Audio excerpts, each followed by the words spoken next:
Sí, profe, buenos días. Sí, perfecto. Bueno, vamos a iniciar porque, bueno, ya es nuestra última sesión, ya la siguiente semana tienen examen y, bueno, tenemos que culminar con nuestro temario. Voy a proyectarle, nos quedamos, si mal no recuerdo, salvo sáquenme de la duda, en la parte de la prueba, en la inspección judicial, ¿no? Sí, profe, así es. Sí, perfecto. Bueno. Acabamos de ver eso y vamos a pasar a la parte de la prueba testimonial. La prueba testimonial, si gustan revisar, está a partir de su artículo 300. Sabemos que la testimonial es toda aquella información que una persona brinda sobre cualquier tipo de hecho, obviamente del que tiene conocimiento directo. Eso es muy importante porque no se puede de que me dijeron, me comentaron, supongo. No, esta información que tiene la tiene que obtener de manera directa o haberla apreciado por alguno de sus sentidos. También tenemos reglas básicas o reglas primordiales. Entre ellas, pues obviamente la generalidad de quién puede o quién no puede ser testigo. Por regla general, todos tienen esta capacidad. Sin embargo, pues sí hay unos que están por regla de excepción como limitados a esa parte. Entre ellas se encuentran las personas menores de 16 años. La única condicionante o la única manera que podrían serlo sería cuando se trate de procedimientos familiares y claramente pues ellos tengan la voluntad de atestiguar. Las personas mayores de edad, claramente que sean incapaces, o sea, que tengan algún tipo de privación por locura, que tengan algún trastorno mental, que sean alcohólicos crónicos, que sean o consuman drogas, aquellos que por sentencia claramente y ejecutoriada, pues hayan sido acusados por el delito de falsedad. Esto es parte de la lógica jurídica, ¿no? Pues imagínense, pues ya qué confiabilidad puede tener alguien que ya fue condenado por un delito de falsedad.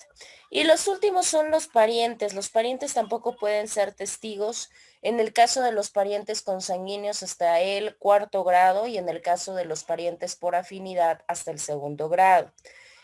También hay una regla de excepción, al no ser que se trate de procedimientos familiares, ahí sí pueden ser testigos.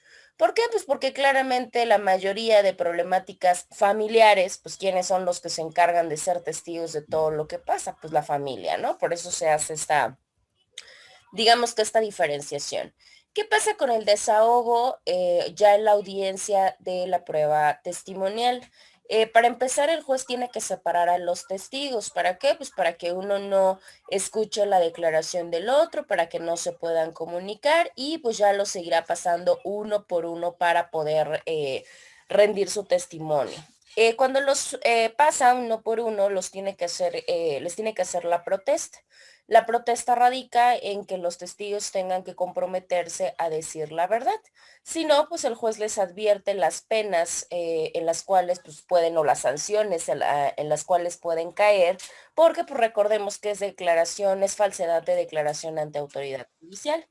Y posteriormente ya les hace preguntas acerca de sus datos personales, su nombre, su edad, su estado civil, su ocupación, su domicilio. Les pregunta si hay algún, digamos que parentesco entre ellos y si tienen algún tipo de interés. No importa si se trata de un interés directo o se trata de un interés indirecto.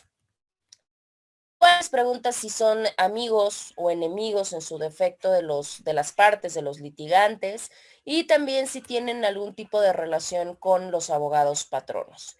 Ya de ahí, pues obviamente tienen que declarar de viva voz los hechos que le consten, los hechos que sepan, y tiene que expresar, bueno, pues en qué consiste este razonamiento que están dando, ¿no?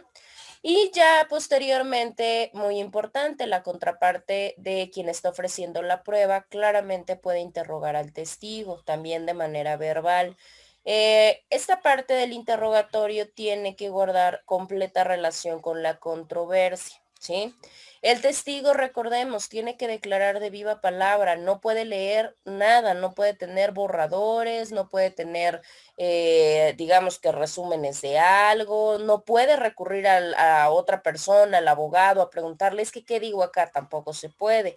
Lo único que sí se puede o sí estará permitido es que cuando se necesite acudir a algún libro, algún número de cuenta, algún documento necesario, ahí sí, solamente de consulta y se continúa con la rendición del testimonio. Porque si no se hace de esa manera, bueno, estaríamos pensando, suponiendo que entonces no tenemos un testigo idóneo, que probablemente está leccionado o está mintiendo. Ahora, cuando el testigo deje de contestar alguna pregunta o cuando no sea claro o cuando se contradiga, en este caso, ¿qué es lo que va a pasar? Pues claramente se le puede llamar la atención al juez para que el juez pueda hacerlo pertinente. O sea, pues pueda solicitarle al testigo que pues sea más claro, que conteste bien, etcétera, etcétera, etcétera. Sabemos que el tribunal, en este caso el juez, tiene la completa facultad de desechar preguntas. ¿Qué preguntas va a desechar? Va a desechar las preguntas capciosas, las inductivas y las inconducentes. Si mal no recuerdo, creo que eso fue lo que se les quedó de tarea. Ya vieron que no son las únicas y que pueden encontrar muchísimas más preguntas que no se deben de incluir en interrogatorio. Porque pues si no tenemos dos cosas, ¿no? La primera, que puedan ser desechadas, o en su defecto, si hacen una pregunta a nuestro testigo, una pregunta de este tipo, y no se percata ni el juez ni ustedes, pues imagínense el perjuicio que le pueden ocasionar al testigo.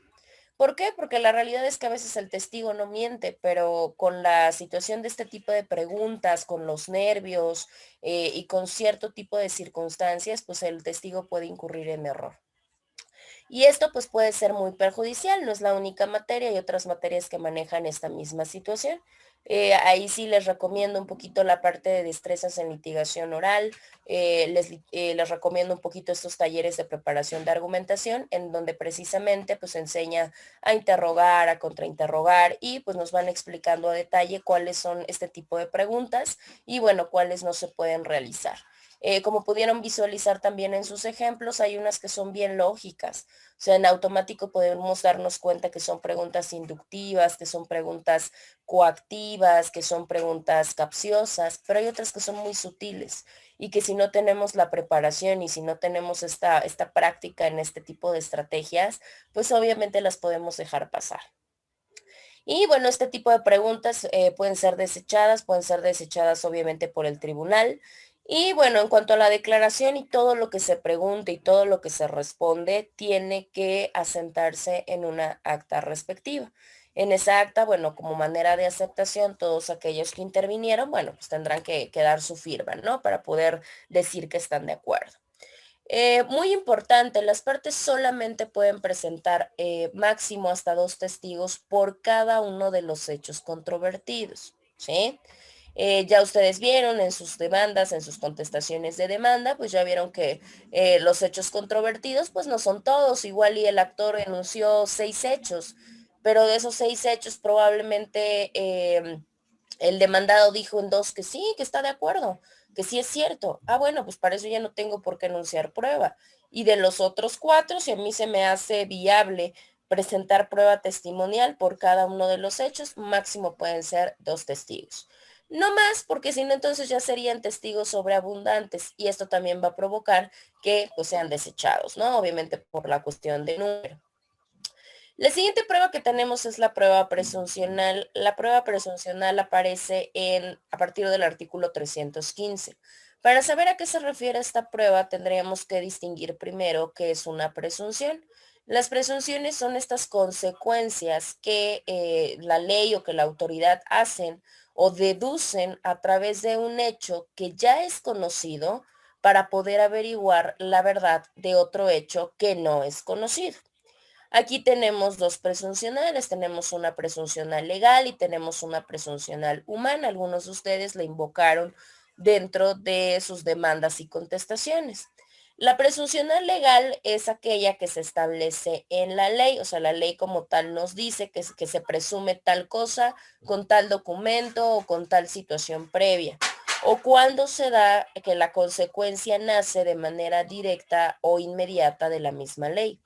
Y en el caso de la presuncional humana es cuando un hecho que ya está probado se puede deducir otro que es consecuencia lógica de aquel. Ejemplo de una presuncional legal, en el caso de la presuncional legal, si yo presento un acta de nacimiento y en el acta de nacimiento estoy viendo que la menor tiene, no sé, nació en el 2015 y en automático pongo que la actora va a ser la representante de ella, pues ya es una presuncional, en automático se tiene que deducir que de la edad conocida y comprobada de la menor, pues obviamente va a necesitar un representante, que ella no se va a poder representar sola, por eso aparece, no sé, el nombre probablemente del otro progenitor. Eso es presumir, presumimos algo, digamos, o deducimos algo de un hecho conocido para poder llegar a la verdad de otro que pues no conocemos, pero que podemos deducir. Bueno. Con eso nosotros estaríamos terminando la parte de pruebas. Recordemos y recuerden ustedes la secuencia de su procedimiento ordinario.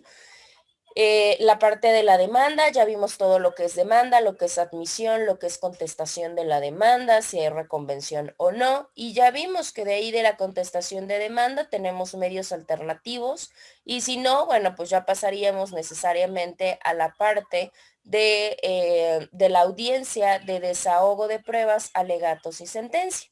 Ya vimos todas las pruebas que podemos enunciar, cómo, cuándo, cuáles son sus reglas generales y demás. Ya posteriormente a eso, bueno, ya vendría en esa misma audiencia la parte de los alegatos, ¿sí? Bueno, a ver, déjenme ver. Ok, ahí tenemos la presentación de lo que es alegatos. Los alegatos, bueno, vamos a comentarlos, probablemente ustedes ya lo vieron dentro de la parte tal vez hasta de penal. Los alegatos sabemos que son vocablos generalmente forenses. ¿Qué quiere decir? Pues obviamente que son cuestiones de práctica. Ya más que cuestión de teoría, pues eso se ponen en práctica. Y no son otra cosa que las razones que tenemos a favor de una persona, ¿sí? Los alegatos pueden darse de manera oral o pueden darse de manera escrita. En esta parte no lo voy a ampliar, no vamos a detenernos mucho ahí. Nos habla acerca del concepto, pero sobre todo la intervención que tienen. ¿Qué quiere decir con la intervención? Que no va a ser lo mismo la intervención que tenga la parte actora que la parte demandada. En el caso de la parte actora, pues va a buscar acreditar su pretensión y en el caso de la parte demandada va a buscar acreditar sus defensas. Todos estos alegatos tienen que versar acerca de tres cosas bien importantes. La primera, tienen que enfocarse en el objeto de la controversia, esa sería la primera. La segunda sería la parte de exhibir lo confiable o darle como este sustento a las pruebas que ya desahogaron. Y lo último, contrariar o contravenir lo que fueron los alegatos de la contraparte, ¿sí? Les voy a enseñar ahorita en un minuto, bueno, en unos momentos, si no, porque obviamente recordemos que nosotros vamos sobre tiempo, ustedes ven, pues digamos que en menos tiempo lo que los otros ven durante pues, un cuatrimestre completo, ¿no? Entonces, si no, les voy a decir cómo se llama el video y lo pueden revisar en casa, en donde vean de manera práctica cómo se desarrollan los alegatos y bueno, básicamente cómo, en qué consisten para que se pueda hacer. Los alegatos, al igual que la parte que comentaba hace un momento de interrogatorios, también hay cursos, también hay doctrina que nos ayuda precisamente a formularlos de una manera más adecuada. Y como todo en la vida, pues solamente se obtiene la destreza pues con la propia práctica. En este caso nos dice que los alegatos tienen tres limitaciones importantes. La primera, porque nada más nos tiene que expresar los hechos que ya fueron objeto del debate y que pueda resumir lo que obviamente se haya expuesto en las pruebas, ya sea que se justifiquen o ya sea que se contradigan. Segundo, no solamente se refiere, como lo mencionaba hace un momento, a las pruebas propias, sino también a las pruebas de la parte contraria. Y claramente, pues a consignar si se mantiene de manera total, de manera parcial, pues los fundamentos del derecho, estos que se enunciaron en la demanda y que se enunciaron en la contestación de la demanda. Con esto, bueno, la realidad es que no son preceptos tan largos, solamente es un concentrado final, un concentrado de cierre para poderle brindar al juez pues una convicción para que pueda pronunciarse con respecto a alguna controversia. Obviamente la pronunciación que nosotros buscamos pues es una pronunciación favorable, ¿no? Una que nos convenga. Tenemos una definición del autor Rafael Pina y nos dice que los argumentos son los razonamientos o una serie de razonamientos con que los abogados o con que las partes pretenden convencer al juez o al tribunal de sus pretensiones sobre las que están llamados a decidir. Ya comenté, los pueden ser verbales o pueden ser escritos, no hay absolutamente ningún problema. Aún así, lo que se busca pues es que puedan resolver acerca de la pretensión y que claramente pues sea a mi favor, ¿no? A favor de la persona que está alegando. En este caso, los alegatos, les decía, se tienen que fundamentar para fortalecer la postura que se tiene, ¿sí? Los argumentos, esos argumentos de la alegación tienen que ser argumentos no solamente jurídicos, sino que claramente también tienen que ser de facto, o sea, de hecho. La formulación de los alegatos no solamente constituye un derecho, sino claramente también constituye una carga, ¿sí? ¿Por qué? Porque al final de cuentas, si las partes no los gestionan y los gestiona el abogado, pues el abogado tiene esta carga de tenerlo que hacer y tenerlo que hacer bien, porque al final de cuentas no es un derecho del abogado, es un derecho de la parte. Sin embargo, bueno, pues representa una carta para el abogado, porque al final de cuentas, pues él es el encargado y técnicamente pues el conocedor en derecho. Por eso hay partes que dicen, no, abogado, mejor dígalo usted. Pues claro, porque al final de cuentas pues ese es nuestro trabajo. Y bueno, en cuanto a la forma de poder hacer valer los alegatos, les decía, puede ser de manera verbal, puede ser de manera escrita. Básicamente pues son mixtos, ¿no? Porque se presentan de manera escrita como manera de resumen y claramente pues se expone de manera verbal también. Los alegatos lo que hacen de alguna manera también es un acto procesal y estos se van a desarrollar pues ante un juez, que quiere decir que el juez es como el destinatario de nuestros alegatos. Y quien formula los alegatos pues tiene la completa finalidad o el completo objetivo de que los hechos mencionados, las pruebas que se aportaron, el derecho que se invocó, pues procedan a que den una resolución favorable, ¿sí? Por medio de lo actuado durante todo el procedimiento, en este caso pues ordinario. Y bueno, los alegatos no solamente buscan corroborar lo que yo ya dije, ¿no? No buscan resumir lo que yo ya dije para lograr mi pretensión, sino también una parte muy importante de los alegatos, pues es también combatir o contravenir la posesión de la parte contraria, ¿no? Porque una de las formas de que se dé más respaldo a lo que yo quiero, pues es desvirtuando lo que el otro quiere. Eso por parte de los alegatos. Posteriormente ya llegamos a la parte de la sentencia. Recordemos también, en esa misma audiencia tenemos digamos que esos tres elementos, ¿no? O esos tres actuares procesales. Tanto el desahogo de pruebas, la formulación de alegatos y la citación para sentencia. Sabemos que la sentencia también es parte de un derecho procesal, obviamente en este caso, pues un derecho procesal civil. Y nosotros podemos deducirlo como un acto del juez mediante el cual se va a conceder o en su defecto no lo que se está solicitando en la demanda.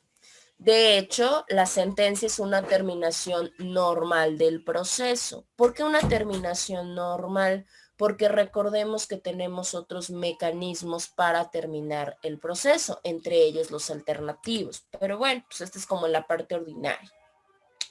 En este caso, la sentencia del juez tiene dos características, ¿sí?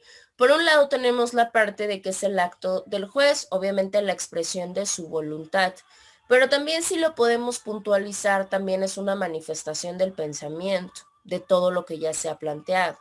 Por tanto, pues se tienen ambas características, tanto la voluntad como la cuestión del pensamiento, porque al final de cuentas va a emitir una sentencia, pero una sentencia por la facultad que el mismo Estado le brinda, ¿no? Y ya solamente pues es pronunciar la cuestión de la ley, pues al declarar la parte de las sentencias. Tenemos diferentes clasificaciones. Hay muchas clasificaciones de sentencias que obedecen a millones de cosas. Nosotros solamente vamos a ver como las más reiterativas o las más comunes, ¿no? Para dejar un poquito toda esta parte teórica y bueno, pues enfocarnos más a la parte práctica, ¿no? Tenemos sentencias constitutivas, declarativas, absolutorias y condenatorias. Esta clasificación es la clasificación que tienen las sentencias por los efectos que provocan. La primera que tenemos, que son las sentencias constitutivas, son aquellas que se dan en los procesos civiles, cuando crean, modifican o en su defecto ponen fin a cualquier situación jurídica. Tenemos las otras que son las declarativas. Las declarativas, como su nombre lo dice, son aquellas que van a declarar una situación jurídica, ¿sí? Como ocurre generalmente un ejemplo de sentencia de este tipo, la declaratoria de herederos. Ahí no nos está creando nada, no nos está modificando nada, no nos está poniendo fin a nada, solamente nos está haciendo una declaratoria, ¿no? De qué le corresponde a cada quien. Tenemos también otro tipo de sentencias que son las sentencias absolutorias. Las absolutorias, bueno, pues son las que como tal el procesado, la persona demandada, pues es absuelta por falta de pruebas. Y las condenatorias pues son aquellas que sí, que como su nombre lo dice, se condenan o se le impone pues alguna cuestión de culpabilidad y de responsabilidad a una persona, ¿no? En el caso civil, pues tenemos esta responsabilidad civil. En el caso penal, bueno, ya tenemos otro tipo de sanciones y bueno, esas son las condenatorias. Tenemos también otra clasificación que es la clasificación por el resultado. En el caso del resultado tenemos sentencias estimatorias y desestimatorias. Las estimatorias son aquellas en las que el juez dice, sí, yo considero que sí se comprobó, que sí se fundamentó la acción y todas las prestaciones, ¿sí? Estas estimatorias no son totales, pueden ser totales o pueden ser parciales. O sea, decir, bueno, sí comprobó todas las acciones, todas las pretensiones, todas las pruebas. O decir, hubo unas partes que sí, hubo unas partes que no. Y en el caso de la desestimatoria, pues es todo lo contrario, ¿no? Cuando no se acreditó ni acciones y cuando no se acreditó claramente pruebas. Por otro lado, tenemos otra clasificación, que es la clasificación de acuerdo a la función que tienen en el proceso. Acá tenemos interlocutorias y tenemos definitivas. En el caso de las interlocutorias, son aquellas que nos dan o aquellas que se pronuncian cuando tenemos la tramitación de un incidente, ¿sí? De estas cuestiones como accesorias, para que me entiendan. Y en el caso de las definitivas, no, las definitivas pues, son aquellas que ya van a decidir sobre todo el procedimiento. O sea, ya no resuelven pequeñas cosas, ya resuelven completamente el fondo y pues le ponen fin completamente al proceso. Otra clasificación que tenemos es la clasificación por su impugnabilidad. Obviamente acá tenemos importantes porque hay unas que se pueden ya clasificar como definitivas o ejecutorias por si se tiene la situación o la facultad de poderlas modificar o de poderse revocar por cualquier medio de impugnación. Pero hay otras que no son como tal, sino que ya son firmes y en este caso es cuando no se pueden impugnar mediante ningún recurso, ¿no? Y por eso pues yo obtendría la categoría de cosa juzgada, o sea, ya son verdad legal y ya no va a haber manera de poderlas modificar. Y bueno, tenemos también la parte de razón al tribunal que las dicta. En este caso tenemos sentencias de primera instancia y sentencias de segunda instancia. En el caso de las de primera, bueno, pues son las que emiten nuestros jueces comunes y en el caso de segunda, bueno, ya son las que atienden nuestros tribunales de alzada. Si ya vieron la parte del Poder Judicial de la Federación, bueno, ya sabemos perfectamente, de acuerdo a nuestra pirámide, cómo está estructurado, que tenemos nuestros juzgados de distrito, nuestros tribunales unitarios, nuestros tribunales colegiados, nuestra Suprema Corte, etcétera, etcétera. Y bueno, finalmente tenemos la parte de acuerdo a la naturaleza de la decisión. Ahí tenemos dos tipos de sentencia, puede ser de fondo o puede ser de rito. En el caso de cuando hablamos de una sentencia de fondo, son estas sentencias de carácter material, o sea que nos van a resolver nuestra cuestión planteada, perdón. Y tenemos las siguientes que son las de rito. La de rito va más apegado a la parte de la formalidad. ¿Qué quiere decir? Que le pueden poner fin a un juicio, pero sin tener que entrar a resolver la cuestión que se está planteando. Un ejemplo bien claro de una sentencia de rito podría ser la figura del sobreseimiento, esta sentencia que se nos emite por sobreseimiento. Recordemos, el sobreseimiento, lo platicamos también, se da cuando precisamente no se reúne alguno de los requisitos o concurren algunas circunstancias y en automático se da por terminado el proceso, pero sin entrar al fondo del asunto, no se entra al estudio del fondo, solamente pasan situaciones de forma que se tiene que dar por terminado el proceso. Bueno. Ahora, ¿qué es lo que nos importa? A nosotros nos importa más la parte práctica, en este caso los requisitos. En las sentencias nosotros vamos a visualizar, porque se necesita reunir requisitos por parte del juez, en cuanto a requisitos de carácter formal y requisitos materiales, ¿sí? En este caso, los requisitos formales son aquellos que tienen que ver con su forma, ¿sí? Con las formalidades. Entre ellas, ¿cuáles encontramos? Las sentencias en nuestro país, obviamente, pues tienen que estar redactadas en español y tienen que tener el lugar y tienen que tener la fecha. ¿Por qué? Pues porque obviamente si yo necesito o tengo la posibilidad de interponer un recurso, un medio de impugnación, pues es muy importante porque tenemos días para hacerlo y obviamente es muy importante saber la fecha de la sentencia para poder impugnarla. Otra de las cosas es que debe de estar autorizadas por nuestra primera o segunda instancia, dependiendo de qué asunto estemos hablando. Y por los secretarios. ¿Cómo lo autorizan? Pues a través de su firma y su nombre, claramente. También tiene que tener la sentencia toda la cuestión de las cantidades y de las fechas. Tienen que estar escritas también con letra. Otra parte muy importante, no se pueden utilizar abreviaturas, ¿sí? Ahora, si existe algún tipo de error, tienen que estar testados, o sea, tiene que tener esta línea delgada, esta línea sobre todo de carácter horizontal, que como tal nos pueda permitir a todos darle lectura a qué era lo que decía ahí. Y al final de la sentencia se tiene que hacer como una parte aclaratoria donde nos diga dónde estuvo el error. Sí, no nada de que vamos a borrarlo, vamos a tacharlo, lo vamos a poner encima, no se puede, ¿sale? En el caso del artículo 352 de su código de procedimientos, ahí van a encontrar algunas peculiaridades de la sentencia civil. Para empezar, bueno, sabemos qué es lo que le va a dar la resolución a la litis, ¿no? Ya tratará de las acciones que se plantearon y de las excepciones que se pusieron. En este caso, bueno, el juez ya tuvo que haber analizado las acciones, las excepciones y demás.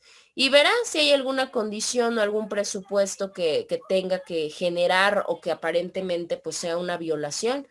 Si el juez como tal aprecia que durante el proceso hubo alguna violación que afectará o afectó la defensa de las partes, bueno, pues tendrá que hacer la enunciación completa, ¿sí? Obviamente pasan diferentes cosas dependiendo de las fallas que podamos visualizar. Si se trata de una falla procesal que pueda subsanarse, tiene que prevenir a las partes, ¿no? O sea, decirle, ¿sabes qué? Esto está mal, tienes que componerlo, ¿no? Si no cumplen, bueno, ya tendría que ser operar precisamente la figura del sobreseimiento. Segundo, también el juez dentro de esta sentencia puede ordenar que se dé la reposición del procedimiento si se da cuenta que la persona, que el demandado, pues no fue emplazado, o el tercero, por ejemplo, que resulta que pobre ya se enteró ya hasta que íbamos en la parte de desahogo de pruebas, ¿no? Y él dice, es que no, verdaderamente a mí nunca jamás me emplazaron. Ah, bueno, llega a pasar una circunstancia comprobada de esa índole, el juez puede ordenar reponer el procedimiento. Ahora, si estas violaciones del proceso son aquellas que violan como tal ya una violación directa del procedimiento, bueno, pues también tiene que ordenar que se repongan estos mismos hechos. ¿Para qué? Pues para que se pueda pronunciar sentencia. Y si llega a existir litis consorcio pasivo, en ese caso, bueno, ya tendría que llamarse a todas las partes, porque entonces si no, se tendría que declarar improcedente. ¿Qué es el litis consorcio? Ustedes también ya lo vieron en sus anteriores civiles. Recuerden que es cuando encontramos varios litigantes, o sea, hay una pluralidad de actores o una pluralidad de demandados. Cuando se trata de esta parte de demandados, porque es un litis consorcio pasivo, en ese caso muchas de las veces solamente contesta uno. pero dependiendo la naturaleza de las controversias, pues imagínense, dejan en estado de indefensión a los demás. Y si luego aparecen los demás diciendo, no, pues es que yo ni sé ni nada, o sea, yo ni idea tenía de la problemática, se tiene que declarar improcedente la acción, porque si no los estaríamos dejando en estado de indefensión y pues recordemos, una negativa por parte del Estado a un mecanismo de defensa, pues es violatorio de derechos. Ya de manera formal, ¿qué es lo que debe de contener nuestra sentencia? Nuestra sentencia debe de contener, de acuerdo al código, 5 puntos muy importantes. El lugar y la fecha, que ya lo habíamos platicado, debe de tener los nombres de las partes, de sus representantes, si es que los hay, en el caso de los menores de edad o incapaces, y claramente de los abogados patronos. Así como tiene que venir la relación de todos los elementos, de todos los planteamientos que se dieron por las partes, ¿no? O sea, como que este resumen, esta síntesis. También tiene que venir la motivación y la fundamentación, que quiere decir pues toda esta parte del marco legal y el encuadramiento de los hechos en el marco legal. Y lo último, pues tienen que venir los puntos resolutivos, ¿no? Recordemos que los puntos resolutivos pues ya son toda la parte, digamos que final de una sentencia, en la cual pues nos van a dar la parte de qué relación hubo con las partes que se consideraron, ¿no? O sea, cómo se consideró, qué se analizó, qué se revisó y cuáles fueron a las conclusiones que llegó el juez. Para que se pueda fundamentar y motivar, pues obviamente el juez tiene que citar las leyes necesarias. A su criterio pueden ser leyes, pueden ser jurisprudencias, pueden ser principios, etc. Y tiene que poner cuáles fueron todos aquellos razonamientos que lo llevaron a tomar esa decisión. Esto pues haciendo el encuadramiento, ¿no? De tal hipótesis con tal ley o con tal artículo. Claramente, pues si el actor no prueba todo lo que dijo en su acción, pues tendría que ser absuelta la persona demandada. Nosotros comentábamos cuando comenzamos a hablar precisamente del procedimiento ordinario, de dónde iniciaba y dónde terminaba nuestro procedimiento. Y yo les decía, muchos piensan que con la sentencia, o sea, con este paso ya me dictaron mi sentencia y ya en automático se terminó el proceso, ya. No, la realidad es que se termina con las sentencias ejecutoriadas. En el caso de sentencias ejecutoriadas, ¿cuáles van a ser las que van a causar este ejecutorio? Aquellas resoluciones que como tal ya nos consientan las partes, aquellas resoluciones en las cuales definitivamente la ley me diga no procede recurso alguno, las resoluciones que no han sido recurridas oportunamente. ¿Qué quiere decir? Aquellas que sí podía impugnar, que sí podía utilizar un recurso, pero que no lo hice en tiempo y que no lo hice en forma. En automático es, si yo tengo 5 días para imponer mi recurso y ya pasaron 8, ya no hay manera. En automático causan ejecutorio. Las sentencias que se dictan en cuanto a la parte de cuantía, cuando estamos hablando de negocios que tienen una cuantía específica, en este caso que son 500 veces lo que es el valor de Luma, también esas ya causan en automático ejecutoria por la cantidad. Y así es una cantidad mayor, bueno, pues ya son las que generalmente se van a recurso. Las sentencias dictadas por jueces de paz, ya sabemos cómo opera la parte de los jueces de paz, igual ya lo comentaron en otras materias, en otros asuntos, en otros cursos, digamos, y sabemos cuál es la imagen del juez de paz. Bueno, pues el juez de paz también tiene ciertas facultades y dentro de estas facultades, bueno, pues puede llevar a cabo la parte del juzgamiento de procesos civiles. Y en este caso, pues sus resoluciones también causan ejecutoria. Y las últimas, las sentencias que se dicten en apelación. Ya, obviamente tenemos, si nos proporciona un recurso, llegamos al recurso de apelación y nada, bueno, ya ahí sí definitivamente tendrían que causar ejecutoria. Ahora, no es la causa de ejecutoria, tenemos una causa de ejecutoria distinta, que es propiamente de la ejecución de resoluciones en vía de apremio. ¿A qué se refiere esta parte de ejecución de resolución en vía de apremio? La vía de apremio como tal es un procedimiento forzoso, es un procedimiento coactivo. a través del cual se puede darle ejecución a aquellos convenios judiciales, aquellos laudos que nos emitió un árbitro, aquellas transacciones que se dan en el Código Civil, los convenios a los cuales se llegó a través de un mecanismo alternativo de solución, etcétera. Todos esos se pueden ir a través de una manera de que se lleven a cabo de manera forzosa, ¿no? Y esa es la vía de apremio. En este caso, bueno, la ejecución se decreta en vía de apremio, pues se tienen que aplicar cierto tipo de condicionantes o cierto tipo de excepciones, ¿no? Sí puede haber una excepción de pago, no es de que ya estás condenado a pagar y ahora tienes que pagar sí porque sí. Hay excepciones, pero solamente esta excepción se tiene que oponer de manera legal. No basta con que yo diga, ay, es que no puedo porque no tengo. No, tienes que hacerlo de conocimiento de la autoridad. Esto se hace a través de una excepción de pago. Aquí lo importante es que esa excepción de pago se haga dentro de un periodo de 180 días. ¿Por qué en esta parte? Porque si yo lo hago de manera posterior, van a decir, bueno, qué casualidad, o sea, no podías y por qué no me dijiste antes, porque hasta después de no sé cuántos meses reportas que no pudiste cumplir con tu obligación. Ahora, si ya llegaron a transcurrir esos días, pero no llega hasta el periodo del año, se puede hacer, pero solamente cuando se tenga que operar una transacción o una compensación. O sea, digamos que ya pasaron 200 días. Yo 200 días sí puedo eximirme, pero no dentro de la parte de no tengo, discúlpenme, no. Ahí tendría que dar algo en compensación, por ejemplo, debo, no sé, 100 mil pesos, ¿no? Pero resulta que yo no tengo y ya pasó ese periodo. Ah, pero tengo un vehículo. ¿Lo puedo dar en compensación? Sí se puede. En este caso, si en ese acto jurídico que se tiene para darle cumplimiento, se tienen que empezar a contabilizar desde el momento en el que se pudo exigir la última prestación. A partir de ahí se empiezan a contar los días, ¿sí? En este caso hay excepciones también. Esto podría ser cuando tengamos un instrumento público, o sea, un documento público reconocido por la circunstancia que pueda ocurrir. Si ya pasó más de un año, en este caso pueden ser admisibles las excepciones de novación o cuando se percaten o perciban que hay un instrumento falso, ¿sí? En este caso, si hay una oposición de excepciones, se tiene que hacer solamente dentro de 3 días a la ejecución, acompañando, pues claro, si yo digo que este instrumento es falso, pues tengo que llevar el instrumento y tengo que comprobar el por qué es falso, no solamente decir, ay, no, no voy a pagar porque el instrumento es falso, pues no.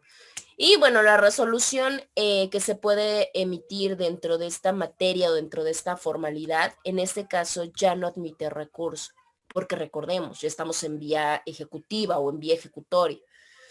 Tenemos otro tema que es la parte de las costas. En la parte de las costas nosotros llegamos a platicarla en algún momento. En el 415, ahí viene. Cada una de las partes sabemos que es responsable completamente de pagar sus costas, o sea, las costas que originen por las diligencias que promuevan.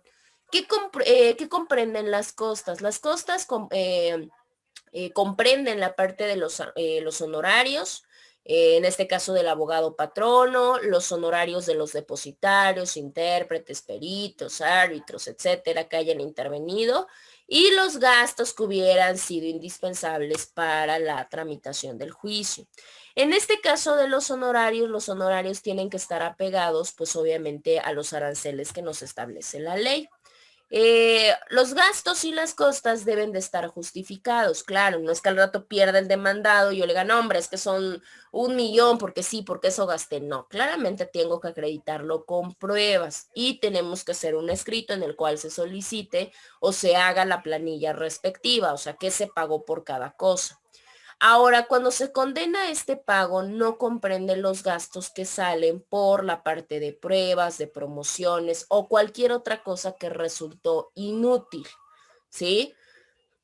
Tampoco los honorarios del patrono, sino si este abogado no está registrado con título ante el Tribunal Superior. Si en ese caso no, pues fue tu problema, ¿para qué te buscaste otro tipo de defensa? Yo como demandado, aunque haya perdido, no tengo por qué pagar.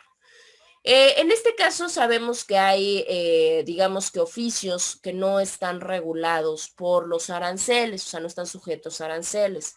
En este caso, lo que hace el juez, bueno, puede oír a dos personas que se dediquen a lo mismo, a la misma arte, al mismo oficio, a la misma profesión, y pues obviamente va a tratar de cotejar uno con otro para poder hacer, digamos que un equilibrio, ¿no? Entre los honorarios que debería cobrar. Y en ese caso, bueno, pues si no hay en ese lugar, pues tendrá que mandarlos a traer del lugar más cercano, pues para tener una idea pues mucho más certera. Aquella persona o aquel demandado que utilice, ya lo platicamos también cuando hablamos de las posturas de los demandados, cuando opere la función o cuando el demandado utilice el allanamiento en la demanda o aquel que llegue a conciliación, ellos no serán condenados a gastos y costos. En automático con esas dos figuras se queda eximido del pago de gastos y costos. Tenemos el siguiente que es la parte del secuestro judicial. Yo sé que el secuestro judicial para ustedes pues es un poquito más conocido porque hay varias materias, ¿no? Donde se ve la parte del secuestro judicial. El secuestro judicial generalmente nosotros lo conocemos como la parte del embargo, así es como probablemente ustedes pueden tener, digamos, un poquito más de conocimiento. No hay que confundir la parte del embargo con la parte del remate, porque muchas de las veces tenemos esa problemática. Cuando llega algún requerimiento de pago y llega una amenaza o llega alguna situación en cuanto a la parte de embargo, pensamos que ya van a llegar mañana y van a llegar y se van a llevar mis posesiones. Y no es así. El secuestro judicial lo encuentran en el 448. Les decía, también se denomina embargo. Sin embargo, su nombre correcto sería la parte de secuestro judicial. Sabemos que este secuestro judicial pues es un acto de autoridad, claramente, no lo puede hacer quien sea y que se constituye por resolución de un juez. ¿Para qué? Para poder asegurar los bienes y con eso poder garantizar los derechos que tiene el acreedor. Y si en algún momento no se llega a cumplir, pues pagarle al acreedor con el importe que se obtenga del remate de estos bienes, bueno, pues digamos que la totalidad de la deuda. Pero solamente como su nombre lo dice, es asegurar los bienes, ¿sí? Ya el auto de ejecución, ese sí, ya tendrá la fuerza de mandamiento para que se pueda requerir al deudor que haga el cumplimiento de la obligación. Y ya se le dice, si no cumples en este requerimiento de pago, ahí sí te tendremos que embargar. O sea, se tendrán que señalar los bienes para poderlos asegurar, obviamente garantizando el importe de lo que se debe. En este caso, bueno, se puede hacer la ejecución, se puede despachar por la cantidad, o sea, se puede hacer sobre dinero en efectivo y esto se puede terminar en un plazo de 9 días. También puede ser cantidad, pero cantidad en especie. También se puede garantizar la entrega de un bien con sus frutos y con sus accesiones, como lo pueden ser las parcelas o hasta las tierras, ¿no? Que producen algún tipo de cuestión. También para garantizar el cumplimiento de las obligaciones y pues para hacer efectivas las garantías reales de la obligación. Pues claro, básicamente si no pagas, pues te vas olvidando de tus bienes. Les recomiendo a manera de contexto informativo y de que profundicen dentro de esta parte autodidacta de modalidad ejecutiva, que puedan darle lectura a estos artículos 450, 56, 57 hasta el 61, donde van a ver un poquito más de peculiaridades en cuanto a qué pasa con cierto tipo de señalamiento de bienes y obviamente profundicen más en el tema. Claramente hay un orden, esto es muy importante porque no solamente llegan y se señalan sí porque sí, no, se tiene un cierto orden de los bienes, ¿no? De la asignación de bienes que le corresponden al deudor. Lo primero que se puede señalar es el dinero, posteriormente las alhajas, luego las bienes raíces, los frutos y las rentas, los bienes muebles, los créditos y los sueldos. Así es el orden en el cual se van señalando los bienes para poderles dar secuestro judicial. Aquí tenemos la parte de qué es lo que queda exceptuado, ¿no? La regla general, bueno, ya la vimos, pero hay cosas que quedan exceptuadas de lo que es el embargo. Una de las más importantes, pues el hecho cotidiano, la vestimenta, los muebles que son necesarios para la situación de sus hijos, del mismo, etcétera, que no sean considerados de lujo, esos no se pueden embargar. Por eso se dice que los enseres domésticos no se puede. O sea, una estufa no se la pueden llevar. Un ejemplo, ¿no? Claro, si tengo mi super pantallísima, que debo, por cierto, por eso me están embargando y la tengo ahí en plena sala, eso sí, porque al final de cuentas es un lujo, eso sí se lo pueden llevar. Todos aquellos utensilios que sirven para el arte o profesión del demandado tampoco se puede. Vamos a pensar que tenemos a alguien que se dedica, no sé, al campo y que utilice instrumentos de labranza. Esos no se pueden embargar. ¿Por qué? Porque al final de cuentas pues sirven para su subsistencia. Entonces, ¿cómo pretendo que pague si le estoy quitando las herramientas de trabajo? También que otra cosa, en el caso de las negociaciones industriales, cuando sirvan para el mismo movimiento de la persona, tampoco se puede. En el caso de los mieses antes de la cosecha, los mieses tienen que ver con las semillas y toda esta parte, o con lo que ya está sembrado, pero todavía no ha sido cosechado, pues todo esto pues tampoco se puede, porque probablemente, ¿qué tal si yo por eso lo estoy esperando para venderlo y pagar y pues ya me lo están embargando, pues me están dejando con las manos atadas, ¿no? En estado de indefensión. Y tampoco voy a pagar. Pues digo, mejor dice la ley en el 469 que pues va a tratar de no embargar ese tipo de cosas para que la persona deudora pueda pagar. El derecho de usufructo, en el caso del usufructo tampoco se puede, por la misma razón que el anterior. En este caso se tiene la misma tentativa para poderle dar que la persona, que en este caso el deudor, tenga las herramientas necesarias para pagar. El patrimonio familiar tampoco se puede embargar porque al final de cuentas pues constituye a todos los individuos que habitan ahí. Las pensiones de alimentos son inembargables, ¿no? Igual que las rentas vitalicias. Con eso tampoco puede ser embargado y tampoco se puede otorgar, o sea, que diga, no sé, en este caso la parte deudora, pues es que no tengo dinero, pero estoy pagando una pensión, pues qué tal si lo recogemos y lo pasamos a la deuda, eso no se puede, ¿vale? Las servidumbres, en el caso de las servidumbres tampoco, solamente cuando tengamos un tipo de constitución de fondo y en este caso las aguas pues pueden ser embargadas, ¿no? Siempre y cuando pues se encuentren en los predios necesarios, porque tampoco me voy a ir a meter otro predio que comparte o que es, digamos que comunal. Los predios rústicos, siempre y cuando sean predios que no rebasen las 500, el valor de 500 UMAS, ¿sí? Siempre y cuando, pues, este lugarcito, pues, es un lugar pequeño, obviamente sea utilizado o sea explotado de manera agrícola, ¿no? Como puede ser animalitos domésticos que muchas de las veces pues, son utilizados hasta para la propia subsistencia, ¿no? Esto pues obvio, ¿no? Ya si es una finca, un rancho, un terreno muy grande que pues no se dedica a la parte de la construcción o a otro tipo de explotación, ahí sí no hay manera. Y también los semovientes, en este caso los animales que se utilizan para esta parte de labranza, de aparcería, que sean necesarios para que las fincas puedan seguir trabajando, tampoco son sujetas a esta parte, ¿sale? Los predios urbanos, pero aquellos que también no excedan el valor de 500 UMAS y siempre y cuando estén habitados por los propietarios. Nada de que es que está rentado, no, pues entonces ahí sí tengan mucho cuidado. Las pensiones tampoco. El televisor, sus accesorios para el servicio familiar, salvo que provenga de la deuda, ¿sí? Claro, si yo lo saco en Coppel y me está ahorita solicitando Coppel la que se cubre esa deuda, se lo puede llevar, pues por supuesto que se lo puede llevar, ¿no? Pues al final de cuentas derivó de la misma adquisición de la deuda. Y todos aquellos derechos y todos aquellos bienes que como tal la ley nos pueda señalar de manera posterior que son inembargables.